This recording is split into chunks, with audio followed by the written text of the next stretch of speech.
টানা বর্ষণে রাজধানীতে জলাবদ্ধতার ভোগান্তির চিত্র এবার ভয়াবহ। বিভিন্ন সড়কে এখনো হাঁটু পানি, কোথাও কোমর সমান পানি। ধানমন্ডি ২৭ ও জাতীয় সংসদ ভবন সংলগ্ন সড়কে পানি দ্রুত নেমে গেলেও নিউ মার্কেট, মিরপুর, বনানী, গুলশান, খিলক্ষেত, উত্তরাসহ বিভিন্ন এলাকায় এখনো ভোগান্তি পোহাতে হচ্ছে নগরবাসীকে।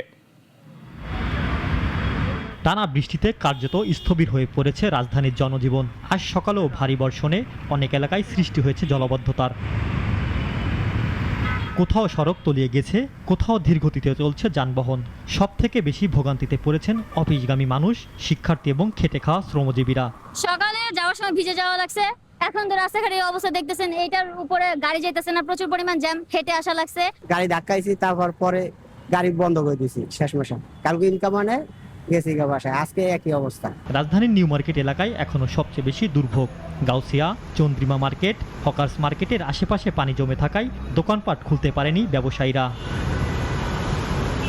অন্যদিকে মিরপুর, কাজীপাড়া, উত্তরা, বনানী, কাকরাইল, মালিবাগ, ফকিরাপুল, আরামবাগ ও গ্রিন রোড এলাকায় বিভিন্ন সড়কে পানি জমে চলাচল ব্যাহত হচ্ছে।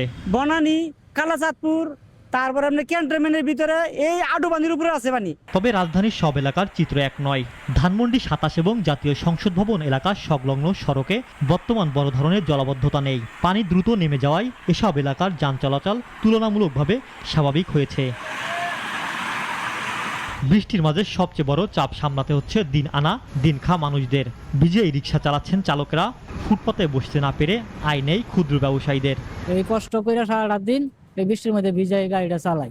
এই ৫ জন লোক আমার দিকেই চায় থাকে, সারাদিন আশায় থাকে। যেভাবে চলতেছে এইভাবে মনে করেন বৃষ্টি বাদলার দিনে তো আমরা ভাড়া মারতে পারি না। দীর্ঘ সময় জলাবদ্ধতার কারণে যানজট এখন নগরবাসীর চরম দুর্ভোগ হয়ে আছে। ইমরান শেখ, নাগরিক, ঢাকা।